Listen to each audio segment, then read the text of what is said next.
Support comes from the Missouri Forest Products Association, providing more than 41,000 jobs in the production of wood pallets, railroad ties, white oak barrels, hardwood floors, and more. Details at choosewood.com.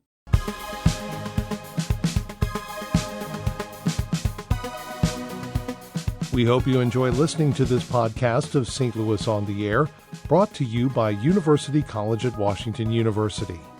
With undergraduate and graduate programs, part-time, evening, and online. University College at Washington University, offering world-class education within reach. Welcome to St. Louis on the Air, and thanks for tuning in. I'm Shula Newman, filling in for Don Marsh while he takes some much-deserved time off.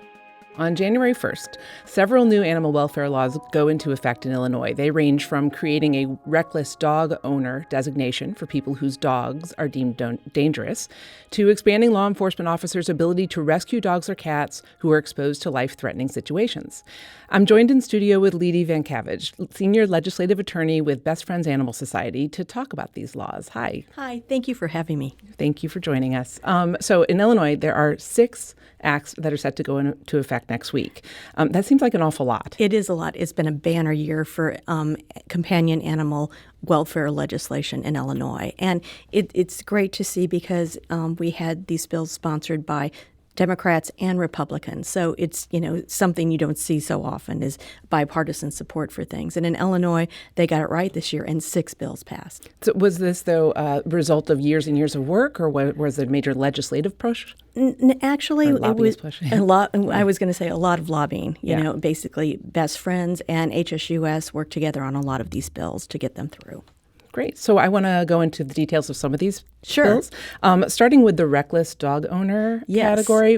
How does that work? Well, actually, animal control finds that a lot of the people who train their dog to be dangerous or mean, basically they are recidivists. So you take, the old standard was, it's a mean dog, it bites somebody, it hurts a kid, and you take that dog, you kill that dog, and then they get another dog. So it really, is a system that isn't working. So we decided to try to create a category of reckless dog owner. So, and it's a very specific category. If a dog kills another dog off its owner's property and then is found running at large on 2 occasions within a 12-month period, or if it's deemed dangerous again within a 24-month period, then that person, any citizen, can go to court or law enforcement agency, a state's attorney, and they can ask the court to deem the person a reckless owner. It has to occur by clear and convincing evidence, so there's a lot of due process involved. And if the court deems them that, they can order them not to own a dog for 12 to 36 months. So try to, hopefully, that they would mature, or maybe think again about not getting a dog. So again, it's trying to shift the owner, because the focus of dangerous dog laws should be on the behavior of the owner and the behavior of the dog. That makes a lot of sense. So there are also 2 laws that pertain specifically to law enforcement. The one that requires officers who have service dogs, who use canines for helping, that they have a sensor in their cars so that if the car gets too hot, yes, the dogs won't be protected, which seems very commonsensical. It does seem very common. And there's been some cases nationally where they leave their dog, their canine officer, in the car, and he's dead. And it's not only tragic, but these dogs are expensive. A lot of training goes into them. So I was amazed because this one, actually flew through, and we really didn't. Best Friends and HSUS didn't have much to do with this. I thought, but the law enforcement agencies carried this bill, and it mandates that all canine cars have a heat sensor, and if it gets to 85 degrees, either they are notified, the canine officer is notified, or dispatch is notified, so they can send somebody out. So I have a couple of questions. Sure. First of all, this seems like a pretty expensive device Exactly. to be put in. So I would think. Yeah, but legislators and police departments are saying, yes, this is worth it? They did. I mean, it had so many co-sponsors, and it passed. And again, unfunded mandates in the legislature are not usually easy to pass. But this one, I think people understood the dogs are, doing a service, and they want to protect their canine officers. So are there repercussions if there's a police department who can't afford to or just decide not to comply? I actually there isn't, but I would imagine that that could be a lawsuit that could arise. Right. Yeah. Okay. Yeah. So what about the other law that pertains to police officers? So this one actually has a rather tragic beginning, and this was a very, very hard bill to get passed. What happened is the temperature bill or the temperature law in Illinois was modified last year, and so they had a provision that says you can basically you can't keep a dog or cat out in the weather if it might be exposed to hyperthermia, hypothermia, or frostbite as diagnosed by a vet. And because of the words "as diagnosed by a vet" were there, police officers, on separate occasions in different parts of the state, arrived and they've with dogs chained in the freezing cold, and they said, "Well, I'm not a vet; I can't take the dog."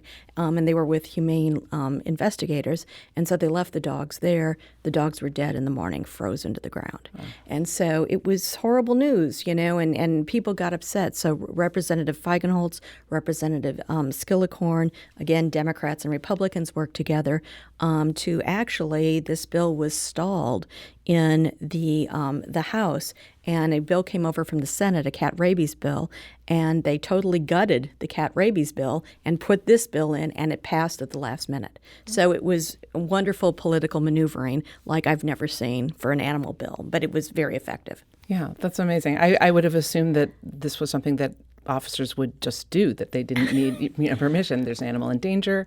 But I know, but we got a lot of pushback from the Farm Bureau on this and the Vet Association. Wow. Yeah. Okay. What were their arguments against it? They basically thought that a veterinarian should be the one diagnosing, hyperthermia or hypothermia. While we don't disagree, it's hard to get a vet to come out at 3 a.m. in the morning to look at a chained dog. Right. Yeah. Okay.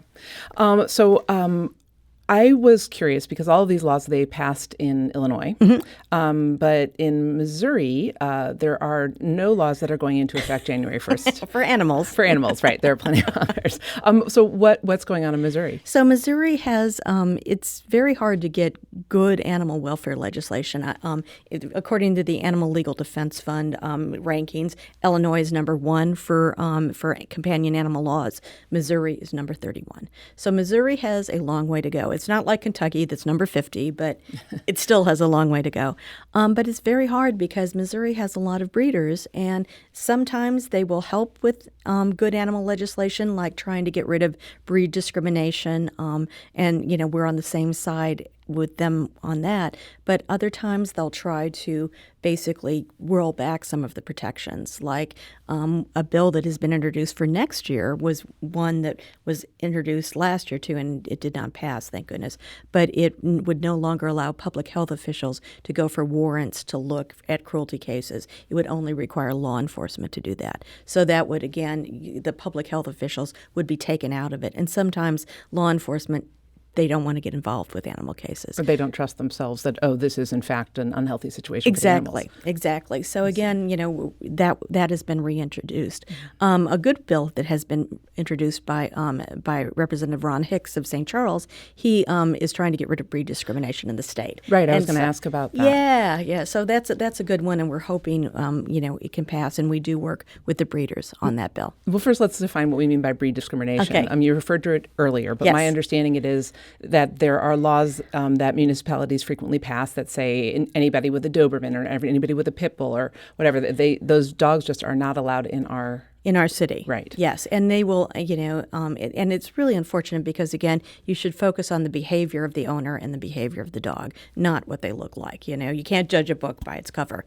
So those bills are, a lot of cities in Missouri do have those archaic laws. They were very popular in the 80s, like Ferguson had one. Florissant got rid of, their breed discriminatory law. But Bellefontaine Neighbors, there are just oodles of little cities that still have these. And sometimes we find that neighbors will, if they have a dispute with their neighbor, they'll try to go after their dog just to be contrarian or just to make their neighbor upset. So so they'll call and say, I think my neighbor has a pit bull, or I think my neighbor has a Rottweiler, and the person always thought that they had a lab mix, and their dog will be taken from them, which is pretty tragic for the family. That is. So what's the likelihood that this will get passed? I'm hoping that since we are working together with it, that it might have a shot. Yeah, and it's I very think early days. It's early days, yeah. So I'm wondering, how do Illinois laws and maybe even just the breed ban law in Missouri, how do they align with national trends? Well, actually, we have now 21 states that prohibit breed discriminatory law. So that's a national trend. In Michigan, it almost got passed during lame duck session, but the speaker refused to call it. So we were very close in Michigan this year. So we are finding states that are getting rid of the archaic rules on dogs seized from fight bus, like the Michael Vick dogs. There's nine states now that still discriminate against them, that say they're automatically dangerous and have to be euthanized. So, and even some states say all the puppies have to be euthanized. Wow. So we're trying to, get rid of those. Massachusetts got rid of theirs this year. So that's a national trend that we are seeing. Right. So, but does it go hand in hand to have to lift the breed bans, but also create legislation that would put the onus on owners? Yes. Because it seems like if you just do one, then if there is a dog that, for whatever reason becomes dangerous, who's responsible? You want to focus on the behavior of the owner and the dog. So that's why we, basically in the reckless owner bill that passed in Illinois, we were able to make sure that the dogs were evaluated to see if they could be adopted. So we look at their behavior too. We don't automatically say that they cannot be adopted, that they have to be killed. Right. That makes sense. I am wondering about what other legislation in Illinois that you would like to see replicated in Missouri. There must be another law that... Well, again, I think Ron Hicks's bill to get rid of breed discrimination would be wonderful. But, like bills for transparency are so important. And one of the bills that was passed this year in Illinois requires shelters to report the number of animals they take in, the number of cats they spay or neuter and return, as community cats. So you can go online. Well, the Department of Ag in 2020 will have to start putting all the stats online. So you can see what your rescue group's doing. You can see what, your local animal control is doing. Why should this matter? Well, because you want to make sure that, you have a good save rate. You don't want to give your animal to or support a place that, says they're saving animals. And when you look at their numbers, their save rate is 30%, and they're killing the vast majority of them. So this is extremely important. And it's part of Best Friends' mission to get to the country to no kill by 2025, to try to save 90%, a minimum of 90% of all the dogs and cats in every shelter in the United States by 2025. Wow. So is that part of your top priorities for 2019? Yeah, well, that is. Basically, transparency is extremely important. Mm-hmm. And you can get the numbers from the Missouri Department of Agriculture through a FOIA request. But again, that's rather time consuming. So we'd love to see that online. Okay. What about any other legislative priorities across the country? Across the country, basically, again, we're trying to get more community cat laws passed because cats are the number one animal at risk in shelters. And so we want to make sure that shelters are able to do shelter, neuter, and return, because a lot of times the cats might not have one home, they might have 5 homes. And so we want to make sure that shelters, instead of taking the cats in, nobody claims them, and they're killed, to basically, if they're healthy, sterilize them, ear tip them, microchip them, put them back outside where the 5 homes are taking care of them. Right. I know people who have the neighborhood cat. Exactly. Yeah, exactly. Great. Well, and then also I have to ask for people who want to become involved and help advocate. www.bestfriends.org/action. So, yeah, and please join, because we have alerts up and we will let you know when good laws are trying to get passed in Missouri, or when we might need to stop something. Okay, great. Thank you. I really appreciate your time. That was Ledy VanKavage, Senior Legislative Attorney with Best Friends Animal Society. This is St. Louis Public Radio, 90.7 KWMU.